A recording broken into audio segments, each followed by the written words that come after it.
Well, good afternoon once again. And we just wanted to take time out to welcome you back to BBA's Journey to Success. What do you know about BBA? Perhaps if you don't know anything, let me help you to get to know us. BBA is a supportive network committed to the success and growth of Black-owned businesses.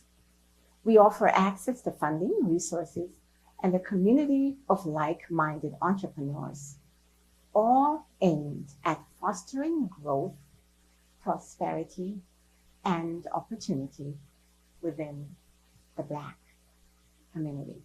So that's a little bit about us. If you want to get to know us even more, why don't you check out our website, which is bbusinessalliance.org. And of course, you're not going to leave out the www, the worldwide web part of it. And I am Marjorie McAllister, and I am the administrative associate, among other things, at the Black Business Alliance. And today we have a very interesting program lined up. And our guest today is Mr. Joseph Ansah. Yes, indeed. Don't kill me if I'm No, not you nailed it. You pronouncing nailed correctly. it. So, welcome, Joseph, to our Thank you. Journey to Success. And I'm quite sure, having spoken to you over, some time, you have had quite a journey. And we just found out too, you're not just what you're going to be speaking about today, but you're a jack of, I'm not going to say all, but many trades. Many trades. So I want you first to introduce yourself. Let me just get to myself. I told them your name, but you could always go over it again. Sure. Tell us your name, your business, and what do you do for starts. How Okay. about that? All right. My name is Joseph Ansah. Joe's fine. I am the owner of Tall Tale Systems. And what Tall Tale does is we help businesses use AI to create systems that help their businesses grow. And that's typically like the online space. So anything that'll bring customers directly to your business so that you can be found organically, that's what we work on. And then we build systems so that basically you do less manual tasks in order to keep your business going. Okay, wonderful. As a matter of fact, when I was scrolling down in our website, I rediscovered that he is the brainchild behind BBA's website as well. So that's even more awesome. When you see the quality work that he does, it will tell you more about his journey to success. So let's continue. Now, I want you to get in more details. Who do you serve? What's the population that you serve? And how long have you been in business? Tell us. So Tall Tale Systems has been in business, since 22. Thank you. And I primarily work with service-based businesses of all kinds. But I find those that gravitate towards me tend to be the businesses who have very few systems in place to automate and kind of keep their businesses going. So they're typically the ones who, they're a roofer or, a contractor who loves doing what they do and they're really good at it. But when it comes to, managing the rest of the business, the infrastructure that it takes to be successful, that's not exactly where their strong points are. So at that point, you need someone else to kind of come in and take that weight off their plate so that they can focus on the parts where they're particularly good at, and then someone else has to manage the other side. What typically happens is you have to replace, put a whole team of people together in order to do outreach and marketing and all the different systems that every business requires. And what I've been able to do is really use automation and AI to create that side of the business support for them, so that it makes things automated enough for them to stay focused on the tasks that they're really good at, and then the rest of the business kind of like supports them, and everything kind of is symbiotic and keeps running. Interesting. Now, in the business field, in the world right now, I should say, the world as we conceive ourselves, everything's trending. How would you, I'm trying to find the right word to say, help, for lack of a better word, someone who has no knowledge of the computer first and foremost, because that's like the baby stage, right? And now you're trying to tell me I don't know anything about the computer. Now you're trying to tell me about AI. Where would you begin? Well, And I hope that's not too hard of a question. no. What I typically do within the Telltale Systems framework, I defined it basically as my DAP framework. So Your DAP framework? correct, that's DAP. So would you care to explain to some of the baby ones again? Yes, What does that absolutely, mean? absolutely. So DAP, the D is basically discovery. The A is architecture. The P is production. This is my approach for dealing with every business, because every business is unique. We all do certain things well and certain things not so well, and we need help in different spaces. But I can't supply a one size fits all approach to every single business. So in that D, when we do the discovery, we have an open conversation about where you're particularly strong, in, or what particular deficiencies you might see, and you go, or maybe even it's not deficiency, but you just know you'd rather not do certain tasks. So that's okay. We put together a system to support that.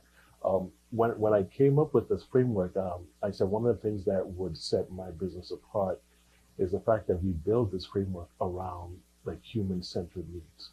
So that gives me enough room to allow for the things that you prefer not to have to do. Yeah, not so much that it's not an unnecessary business function, but you just would rather not do it. You don't want to be the one on task for doing it. Right. Makes sense. It really does make sense.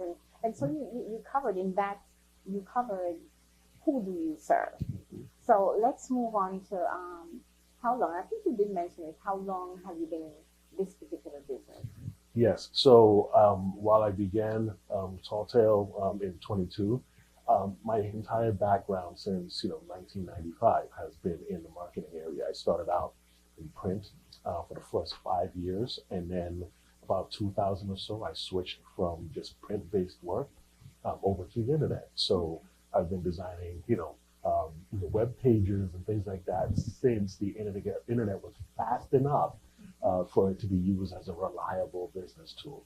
So when I was doing that, I was working in Manhattan, and I was working for Greg Advertising, the G2 interactive wing. And so this was all the different technologies in Flash, and you had to really know HTML in order to get anything done web-wise. But working at an ad agency, our primary responsibility was always, conceptual, coming up with the concept to drive the business, to drive the marketing, to drive advertising. And so if you can do that, you were then positioned to be able to help the entire brand grow. But it required that you really, really had a deep understanding of the brand. So one of the clients I had, at the time was, the M&M's brand. So M&M's has characters. You got your red, yellow, crispy, right, green. But you had to, beyond just know how to work with them, you have to understand what are their personalities. What would red say or do that yellow wouldn't say or do. So you have to know it at a really deep level. And so when you're then coming up with a concept that involved the characters, you already understood how they think, almost like in the way you would approach human beings. And so then you create scenarios and put them in and play it out. And that always kind of created like engagement points for people, because until people have a way to connect with your brand mascot, they don't create a bond to the brand. So we were always responsible for little things like that. And then how does it play out on the website? When M&M's had the color vote, where you got to choose, do we include blue in the path, or teal, things like that. Giving people a choice to choose what the next color was a huge campaign, and something that by that point you had to be able to access it online. So what was the best way for people to be able to make their vote count?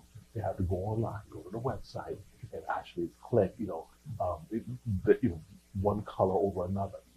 And then the concepts were big enough where you could say, okay, so in real life, if you're supporting a campaign, you're going to need campaign paraphernalia, buttons to wear. You're going to want banners to put, on your, social, pages. You're going to want.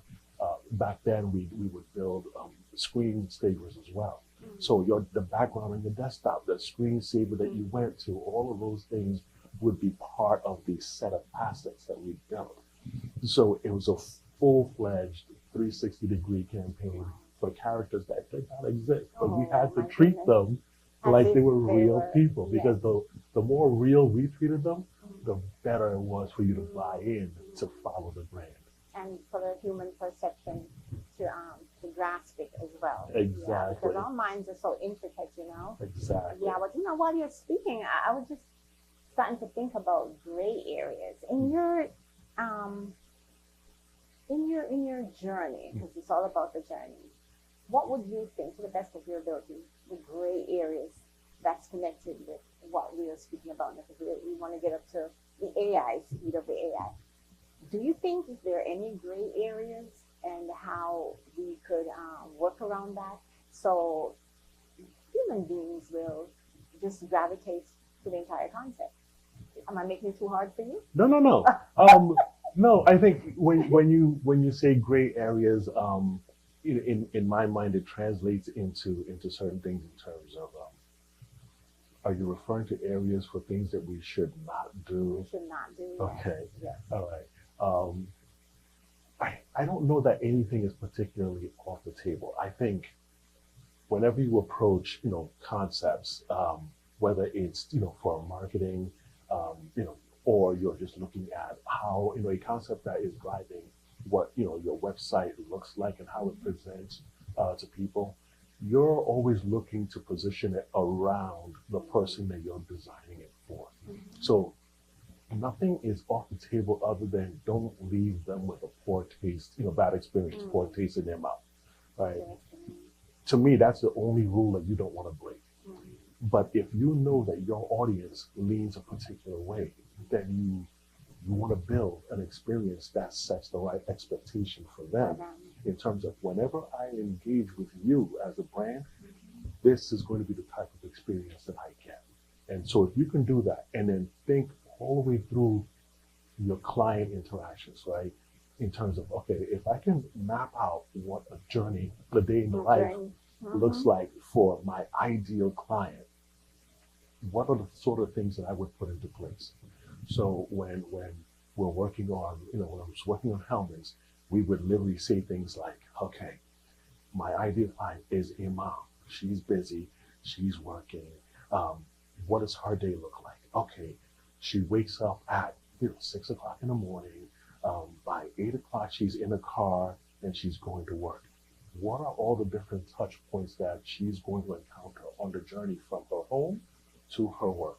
So that would mean she'll be in the car. She's going to have access to the radio.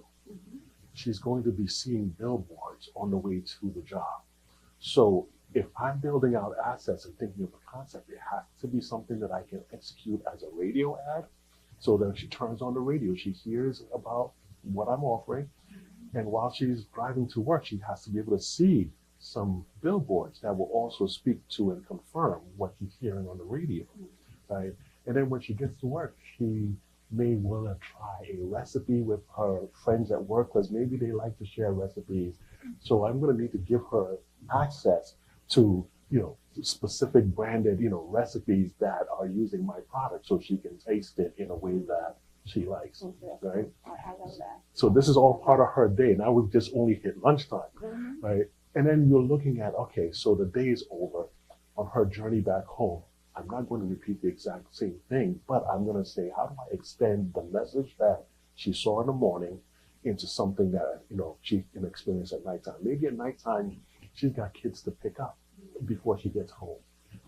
So then what kind of message am I going to give her at that time of the day that connects to what she's thinking and feeling at that time, so that I remain relevant in her life? And then we follow that all the way back home.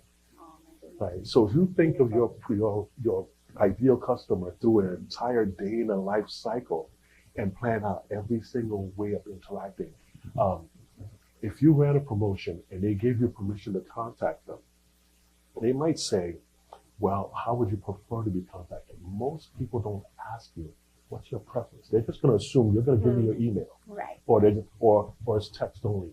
Well, what if you don't like those emails? What if you just rather I called you? If you never asked me that, how much can I say you really care about me when you didn't bother to ask? Right? So if you're going to be that kind of brand, there isn't a gray area, but what I would say is you want to build out engagement vehicles and cycles with your ideal customer in a way that you know them so well that you can predict at any point in the day, this is more what they're probably doing. They're thinking this and feeling this. And I want to surprise and delight them by the end of their day with a whole other promotion or something that I can give them free just because they're my people. You know what I mean?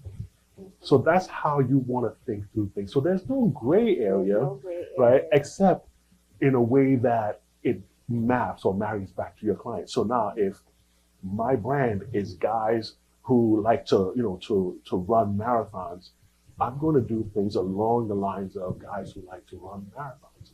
If I'm dealing with a client who is, typically, it's a mom. A mom is really into flowers. I have to think of things that she likes. The thing with moms is moms almost don't always think of themselves. They even see themselves as an afterthought. So if you understand that about your client, you go, mom could use a restful day, a spa day, but she doesn't think of herself. She's going to make sure that the kids' needs are met first, and then she'll come second, or maybe third, depending on where her husband fits in that. So then you'll come up with ideas, knowing how mom thinks, that best suit mom. So nothing is off the table. It just has to marry up really nicely to who you're talking to. Wow. So there is no gray areas. See, it was good for me to ask that question because for the person, I just want to say, for the mind who's saying, well, yeah, that sounds good, or that sounds, but, those people who just like overthink, and I'm an overthinker too. They're going to be asking all these questions. So it's good to put that out there so they will understand what are you thinking about. There's really no gray areas. It's your perception of the whole concept. That's it. It's your perception. And maybe you were brought up as a child just to think one way, and now you are engaging in the entrepreneurial world where you have to change your entire concept if you want your business, of course, to grow. So you cannot just sit there and say, this one-track thinking, I'm just going to, it's my way or the highway, and expect your business to grow. You have to be open to different ideas. Absolutely. And when we do, so I had mentioned I do the DAP process, my framework. Yes. So in the A portion, so we talked a little bit about the discovery portion, so where we take time to figure out your uniqueness, what your preferences are. When we get to A, now we're talking architecture. So now that we understand both your client and your own personal needs, we're going to now think through what's the right architecture for you. If your client or customer prefers to be contacted at 10 o'clock every day, you have to create a system that allows her to get a message or your emails at 10 o'clock in the day versus, well, all of my emails go out at 5, so that's what it's going to be. If you operate from a myopic view of everything, whatever your preference is the only thing that matters, you run the risk of losing that client because they don't operate on your schedule. So you have to adapt to them. So when you create an architecture, you create enough flexibility where you can say, I know what's important to you, my customer, and I'm going to make it so from your perspective, I'm always acting like in your best interest. I literally, as a brand, become the best friend that you never even realized you had because everything I do is in service to you. Okay. Right? And I like when you said all of that. And on that note of adaptation, we're going to take a small break and then we'll be right back with you to continue this wonderful, I say delicious conversation on journey to success, growing your business. And we're here today with Mr. Joseph Ansah. We'll be right back. So welcome back to Journey to Success, the production of the Black Business Alliance. And today we're speaking with Mr. Joseph Ansah, who's the owner of Tall Tales Systems. Mhm. Okay. So we stopped at a very crucial point, um, the word adaptation.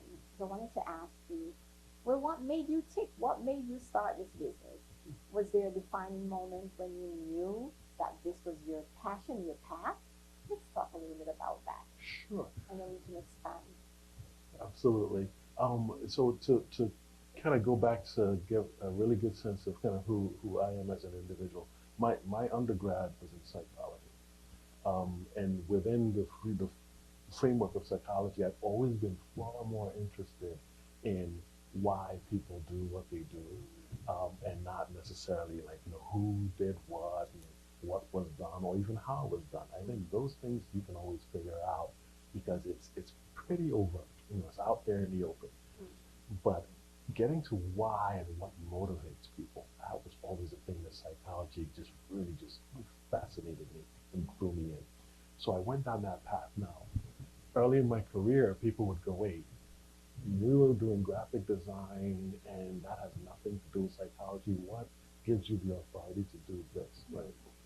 And I think in the beginning, I struggled with that because it was a hard question to answer. I gave you my resume, you would think, and I had been a social worker prior to going into graphic design. So you would go, well, you're perfectly suited for social work, but how does that make you a good designer? And I think as I moved up the ladder, I started to realize a lot more that the psychology, marketing, anything marketing is really psychology applied to sales, right? And so there was a direct connection that until you're higher up, you don't really see because you see them as unrelated things. And then when you start to understand who you're talking to, what motivates them, why they do what they do, and you have to come up with things that will either facilitate what they do or just help them through the process. Like every brand wants to be ingratiated into your life. But if you're going to be part of my world, you have to understand me. That's the psychology side, right? Right. And so that's what led me into kind of the marketing side. Then there was like the very real elements of you know job loss. I used to live in New York City, and so job loss and Giuliani at the time was going, I'm cutting resources left and right. So you start going, well, what are the skill sets do I have that's going to allow me to continue to flourish? So I shifted tracks from social work, and I went, okay, I'm going to go into graphic design, which naturally led into advertising and marketing and so forth. That was a leap. It was a huge leap, huge leap. But in that, and then I think we're in at an inflection point also where people are doing the same now.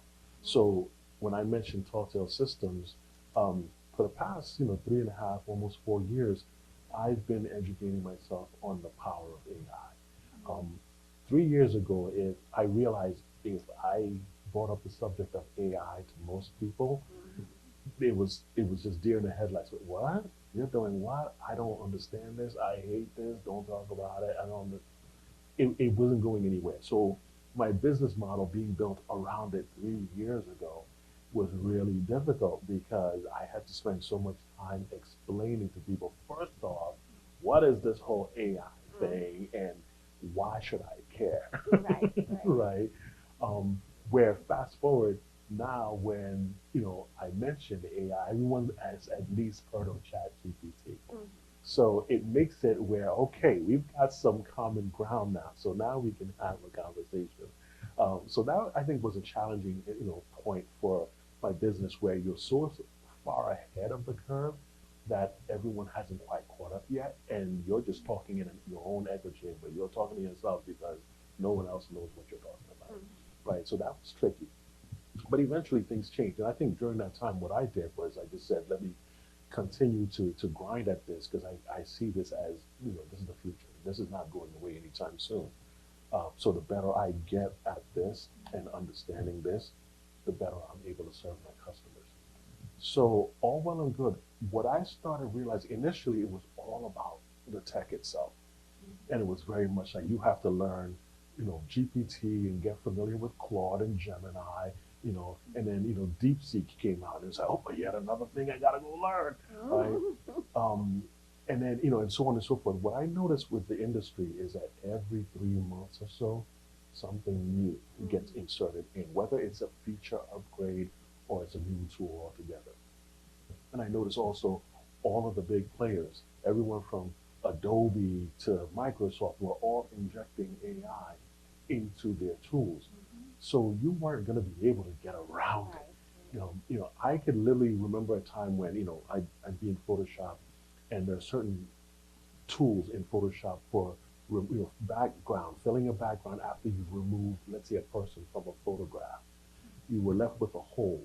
Now, Photoshop, that was a skill. I had to learn how to do that, and even repeating patterns and faking patterns to extend over a wider area so that it looked natural. That was always the hard thing, is you can repeat a pattern, but can someone look at it and not know that you repeated the pattern, right? You have to be so good that your work did not stand out, right? And so that was hard to do, but you have to go learn how to do that. Now, in Adobe Photoshop, I literally wipe over the thing that I want deleted, and then the AI kicks in and removes it, backfills the whole thing, and it's a perfect transition. And I go, oh my gosh, all these things I went to school for, and now the AI does it like that. Right? And this is the norm. So now you're saying it's the norm. It's the norm because now. I was just going to put my 2 cents in and say, well, it looks to me like on this new trend or this part of your journey, it's like a forever learning type of situation. But it seems to me like I'm wrong. How you just explained that? It's basically we're all getting upgrades. I looked at I was saying for a long time it was difficult to get people to understand my background and kind of how I maneuvered to where I was. And I was always very good at what I do, but that was always a thing that you have to explain to people. What that did was it made me, where you came across as, well, you're a bit of a jack of all trades and you have a lot of skills, you can do a lot of things. People would say, well, are you particularly good at anything? And I would say to people out there, if you're a jack of all trades, you're in the best possible position to, like right now. Because what AI does, and this is something that I also realized in my advertising career as a creative director, the way that you come up with ideas and concepts is you look at an existing industry and you go, what other things are they not doing? What's not commonplace in this industry? But in that industry, everyone does it. It's no big deal. And then you go, I wonder if I took this thing and I mapped it or paired it with this thing that you guys don't do here, would it elevate what you do? Take an old idea, shuffle it in a different way, and then reapply it to someone new. You come up with a whole different concept, because for people in that industry, what these guys do over here is completely unrelated and they don't think that way. So you'd go, you're a facilitator of thoughts and new combinations and things like that. This is what a creative person does. You recombinate, right?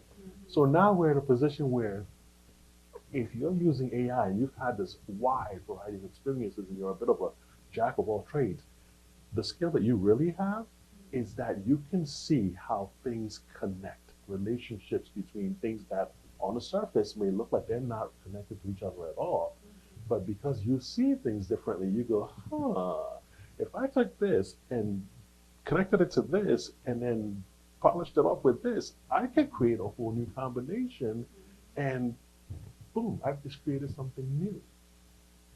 If you can do that, AI is giving you the ability to do that. So now, while AI can't answer everything, if you say, I've got all these skills to play with, throw it into the mix, and you say, how can I come up with something that's new and different? No one's doing it. I want my own stuff. You can do that now.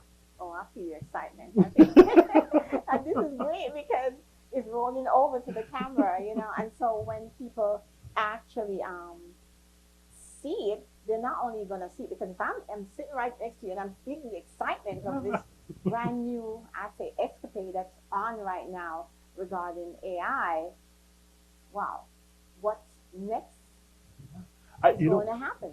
I'll say this to you. I think the next level, because Next level for us, it's surprisingly something that we should be familiar with, but a lot of us we've been taught to ignore our own impulses and what our unique gifts are. AI is so good at so many different things, but someone still has to guide it. In order for you to be a good guide, the best people, the best guides are people who typically know themselves very well, or if not yourself, you have to know what your unique God-given talents and skills are. If you are a facilitator, maybe you're not meant to be the CEO and you're a facilitator. I bring people together. I create events that allow people to do what they do. That's something that's unique to you, and you're brilliant at it. You're the best at connecting people. You use AI to enhance that. If you're someone who goes, I'm a creative, I come up with great ideas, I can think through systems and create things that allow AI to run all aspects of your life so that you're relieved from doing these other things that you don't like to do, then that's your God-given gift.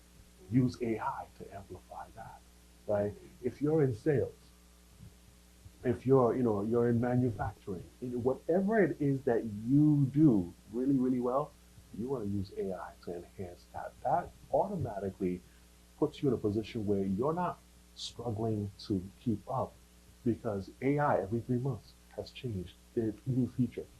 We as human beings do not change that quickly.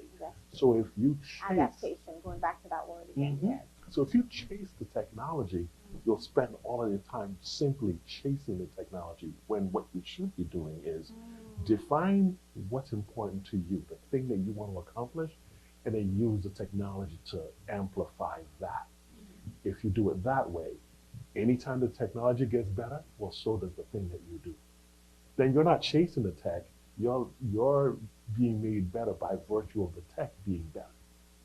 But your consistency and the depth of knowledge that you have in doing this thing makes you automatically the best in the area at doing that thing. And the tech will enhance that. But if you go in the opposite direction, every time the goalpost moves, you have to go chase it. Of course, of course. And that's going to be a hard piece. It's going to hit like a ton of bricks for many people. It really will. It really will. So along those lines, what was your hardest season in this business aspect of yours? I think it was initially coming to like the understanding that I have now, I didn't have 3 years ago. So I think the approach for me 3 years ago, the technology was the thing. So I was pushing hard on the tech. You want the CRM system to do this for you. Well, like, it was all about the technology. So many looks like myself. It's true, but if you wanted to do anything, it was like, oh, are you using this tool? Are you using that tool? Blah, blah, blah. And 3 years later, I go, the tool almost doesn't matter. It's what's driving the use and what purpose, what role does it serve in your mix.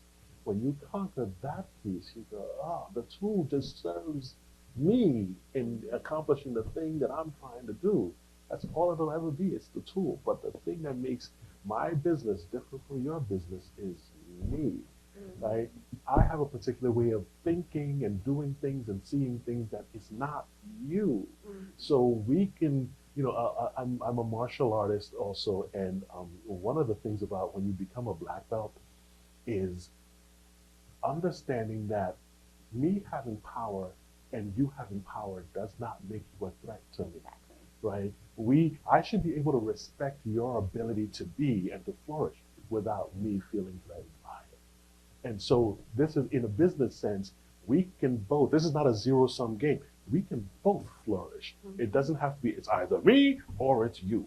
No, we can both do this. And we're different, and God made us that way on purpose. So how do we support each other in the ways that we're unique or best positioned to do so? And we both go out there and we both succeed. Well, in building the website and you try to accommodate the needs of your clients, you really have to go down to their level. And over the years, since you've been doing this in your journey, go back to that word journey, was there ever a time when you wanted to quit because the going got too tough, or either the going got rough or the tough to go or something, just speaking figuratively. I wouldn't necessarily say quit. Again, as a martial artist, I've been doing martial arts since I was 13 years old, Okay. right? The whole idea of quit, it's just not in Not. me. It's just not in me, right? But what I've learned from that, both from the martial arts side and just being constantly thrown into challenging situations, is you learn to be adaptive. And that's the word that you were using earlier. Is being adaptive is the way to kind of read the room, see where things are shifting, and you go, well, if I react this way, this will happen. Let me reposition myself this way, and that's where you tend to do. So, no, I've never had a situation that made me go, oh, that's it. I'm throwing my hands up and I'm done. But I've had many situations that have made me go, am I thinking about this the right way? Is this thing being done to me, or is it being done for me? I love that. And on that note, the next question that I was going to ask, which you automatically answered, is what mistake really, just lessons taught you the most? But you just automatically answered that for me. Now, what that season, the seasons in your life, what did that particular season that you just mentioned require from you? Did you have to put more in it? You had to do more research? You had to regroup, walk away, maybe take some insults from people? What? Tell us what it is. Well, I think the martial arts side makes it right. Martial arts. There are very few people who want to just insult me, so I don't get that very Ah. often. I do not get that very often. And when it happens, I'm actually like, wow, impressed that someone wants to do that. But in terms of how I adapted, to kind of my situation, I think any adversity really made me go back to the drawing board, and I said I need to, one, dig a little deeper into what is it about the technology, my own understanding and evolution of the technology. And then rather than being upset that people aren't seeing things the way that I do, I think it made me just remember, in the same way that on the marketing side, you'd have to come to people where they are and give them a concept, an idea, an experience that meets them where they are. I have to remind myself that that's something that I learned on the marketing side, and I could apply to your business. So I've been doing it for other people all this time, but I hadn't really had the opportunity to do it for myself. Right. So when I do it, I go, oh, okay, I've been talking over people's heads, throwing all these technological terms at them, and then not, being upset that they don't get it, We're not at the same level. We're not at the same level in that thing. So I had to just say to myself, okay, meet people where they are. If there's a piece of jargon that you can eliminate, and I think when you use industry terms and jargon, when it's like it sounds great, it's impressive, but it's impressive amongst other people who do what you do, because they get it. It's like, oh, you sound so smart when you use these words. But when you're speaking to regular people, it doesn't impress them. It doesn't impress them at all. What are you even talking about? Now you sound like what are you talking about? And so we just weren't on the same page. So adversity taught me I have to let go of what makes me sound smart and actually connect with people. Because when you connect, and that's where your psychology comes in. When you connect with people where they are, they don't have to understand. They'll get it. They'll understand what you're trying to do, but you don't need these big industry terms in order for them to understand that you're smart. Because at the end of the day, the goal is not for me to impress you on how smart I am. The goal is for me to actually do something that helps. That helps you. And that's the bottom line. That's the key to their success and yours as well. Because when you help someone and they're successful, you grow, because it's like, wow, look what I've done to help this person. And then it makes your journey more even interesting, and you want to dig deeper, and you want to just do more for others. When you see the excitement, because that now you're talking, and I'm getting more and more excited, because it's like, wow, I wish I'd known this before.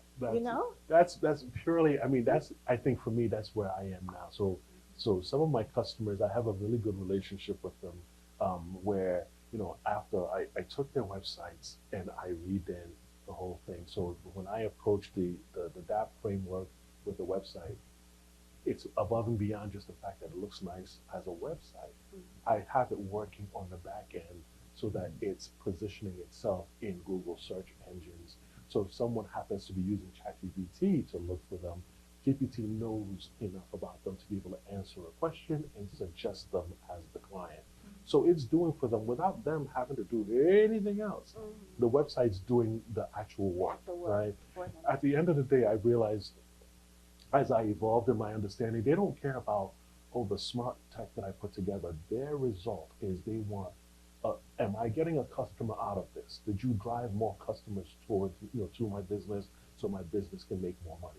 It is the only thing any business owner cares about. So if I say to you, I can build you a website, you don't care. It's not because you're not in it just to have a website. The website has to have a role in your business of getting you more business so you can make more money. And so whether you had a website or you didn't have a website, you just put something on Facebook or it's on Google, you don't care as long as it's bringing in business, right? Yes.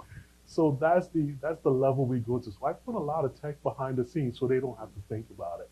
And it does for them precisely what they want. So some of my clients literally call me up when they get a call, and I get messages on my phone and they go, "Oh my God, it's working! It's working! The person chose my business because they said when they looked me up, looked up the hardwood flooring or masonry, I came right up, and then they went to the website." And now for me, I go, how you present also matters. So yeah, you want to be findable, but if they get there and they see something that puts them off and they go, "Oh, I don't like this," now you look unprofessional. Am I going to trust probably the most expensive property I have, my home, my floor, my masonry, to someone whose website looks like they don't care enough to present themselves well to me? Yeah. Probably not. So yeah, I found you the customer, but then they went to the website and then either you supported the fact that the AI recommended you, or you killed it on the spot because you didn't look presentable, you didn't look professional enough. So I take care of all of those aspects. And so when they call me and they're like, "I'm so excited," they call me directly from the website, blah, blah, blah. That makes me happy at the end of the day because that's why they chose me, to be able to help them with that piece. And so I love that. And of course, the first impression counts. When somebody's trying to find something, anything, let's say, it's the first impression that counts. They look at it and it grabs you, the same, grabs their attention, so they follow suit. Yeah, if you do it wrong, you rarely get a chance to redo. The first impression counts. So that's a good message to anyone who is looking to build like a website per se. And websites are essential because that's like the driving force now to find a business now that the world has progressed even more, and I say trending, right? So if you don't have these tools in your toolkit, I'm not saying you're not going to make business, but it's going to make a difference when you keep up with the Joneses per se. And I just want to speak on layman's terms, so for those people who are watching or listening, they understand what I'm trying to say. And not forcing you into building a website. But again, it goes to the first impression counts. You were saying? Absolutely. And I would add to that, that I would push even harder against that. The way that, as we all know, Google's algorithms keep shifting. So effectively, they keep moving the goalposts. Right when you think you've got it figured out, or, "Oh, I rank now," it's not even about ranking anymore. So now you have to be much more optimized for AEO, GEO. And I was trying not to use a lot of terminology, but about to say, Ansah, I have no clue what you're talking about. Answer engine optimization. Okay. You think of it this way: there's this gap in between, and then there's Google. Right now, your website does not serve people directly. Your Google business profile and your website have to be in sync, because the AI that now sits in between you and the Google results is going to look at your site and validate that what you say on your site actually maps to what Google Business Profile also says. Okay. And then you have to have the external sources, all validation points that let Google know you are legit, you do what you say you do. And then it's going to say, when a customer searches, is going to say, oh yeah, Marjorie's the real deal. Here's what we've got. We're going to recommend her. It gives everyone a little overview of who you are and all that stuff and what you do. And then it's got a few links and things like that. But it's already validated you as an entity. If you don't have a website, it doesn't have any place to go to validate what you do. Oh, wow. So Yeah, now okay. it's not going to recommend you. Look at that. So before, you used to have, your SEO, ranks, and when you look at search results, I rank number 5, or you might find me at, in the top 3 or whatever. Wonderful, that was great. You still have to check the boxes on all of those things because Google is still in the picture and they're still using that to validate who you are and all that. Mm-hmm. But the AI layer in between you and the search results doesn't care about what rank you're at. They care about, can you provide enough detailed, specific answers that marry up to the intent of what this person is searching for? So it's evaluating you by a different criteria. Yes, you have to check all the other boxes, but it's looking at you saying, I need to validate that you actually are, a business that is in Bridgeport, that you actually are in Norwalk. If these things are not one-to-one, checking the boxes on your website, in your Google Business Profile, in your social media, and your addresses are all the same, your phone numbers are all the same everywhere it encounters you, it's going to say, flag, I don't trust this one, I don't trust this one, their phone number is different here than it is over here. And so then it will not recommend you. So now think of the user's experience. They don't know all these other things. All they know is they asked a simple question, and the AI came up with, here's 2, 3 people that I think you should call. The other people on the list, I'm sure you're not the only one that offers what you offer, but everyone else just completely got left off that list of recommendations. So now you get 3. You don't get, here's the 10 people in your area that can do this thing for you. You get 3. And it's the 3 that the AI trusts. That's all there is. Now, we're not trying to make you scared, everybody who's listening or watching this broadcast. We just want, is our goal to bring you up to speed with the trending world, and especially if you're a business owner. That's who we're targeting right now, is your journey to success if you're a business owner. Mm-hmm. Now, I just want to be kind of ambitious and ask you, has BBA helped you in your role in bringing this into fruition, or maybe I should say this season of your business? Not so much in this season, but I think where BBA was really helpful to me. This is when I was first digging into the AI. BBA ran an event at Mohegan Sun, which I was able to attend, and at that event, I think sometimes when you're running a business, the best kind of support you can get is someone just opening the doors for you and putting the right people in the room so that you get a chance to meet them, because it's hard for you to, as a small, business, you're not going to always have immediate access to the CEO of this person, the procurement officer of that company, blah, blah. So without having pre-existing relationships. So you need someone who does have those relationships and can bring those people into a room where you can then connect.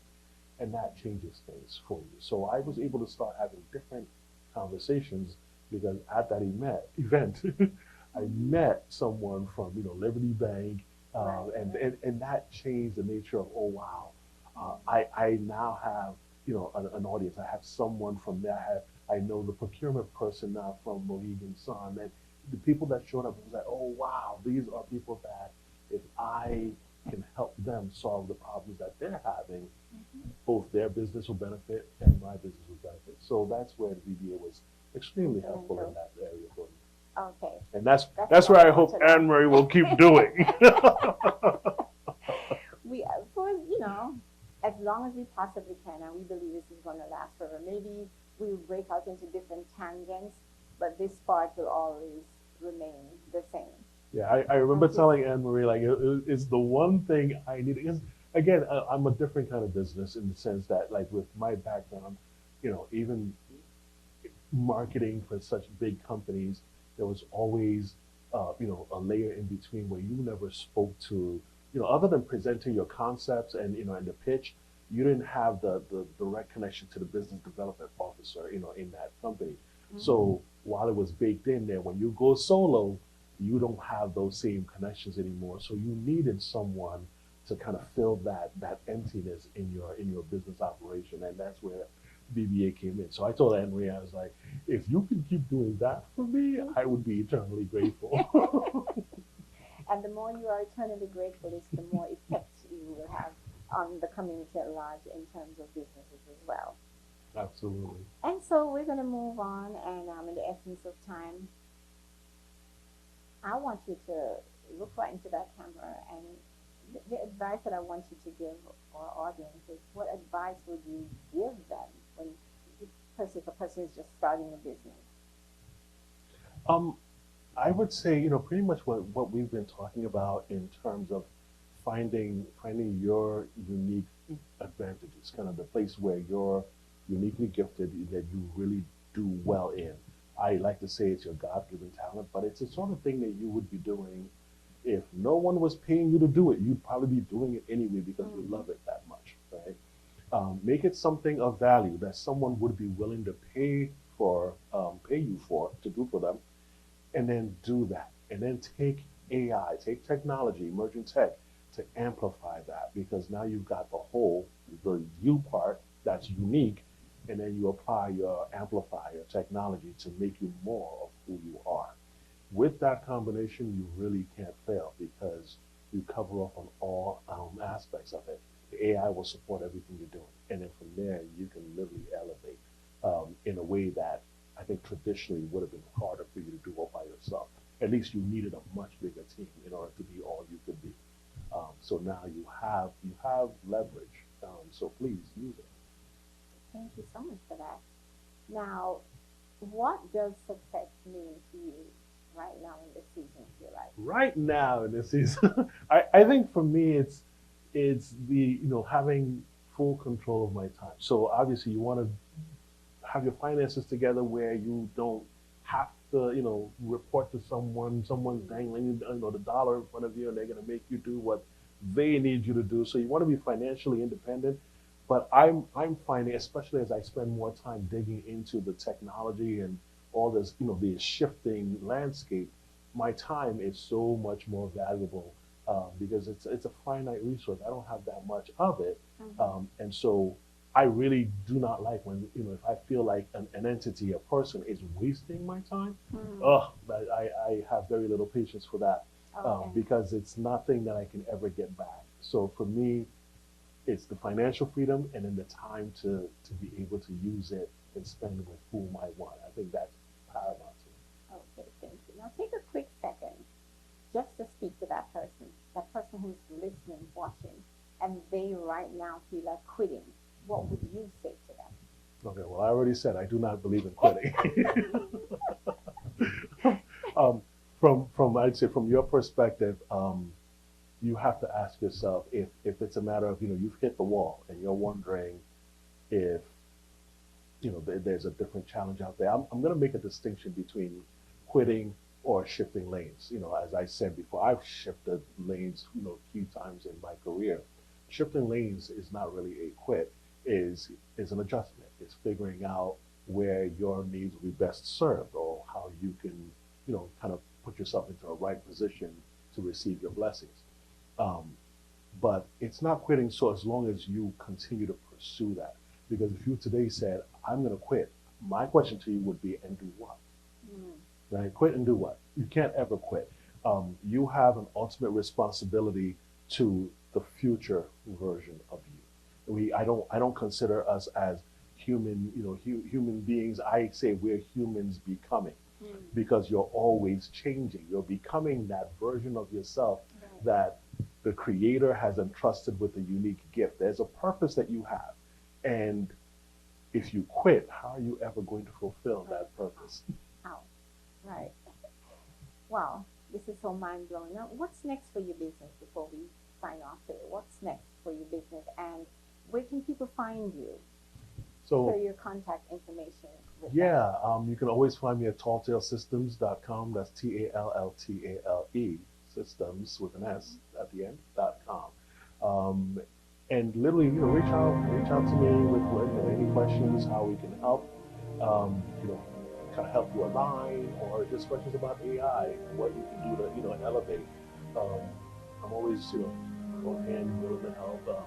I love to talk this stuff. So. And what's next before we close out? And next for me really is really more kind of digging in deeper and continuing into the system, building more bigger, better systems.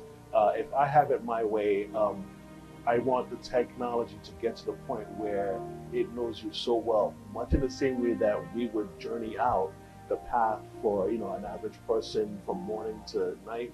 I want the AI and your business to know you so well that it's literally working for you without you having to get up to click any buttons.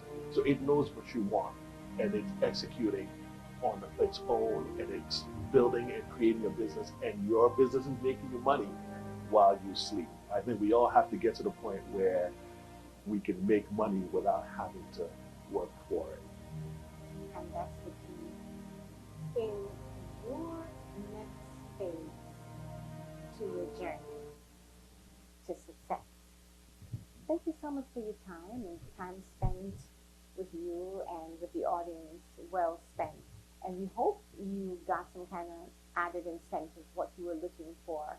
And we will see you next time here at BBA's Journey to Success. And I am Marjorie McAllister.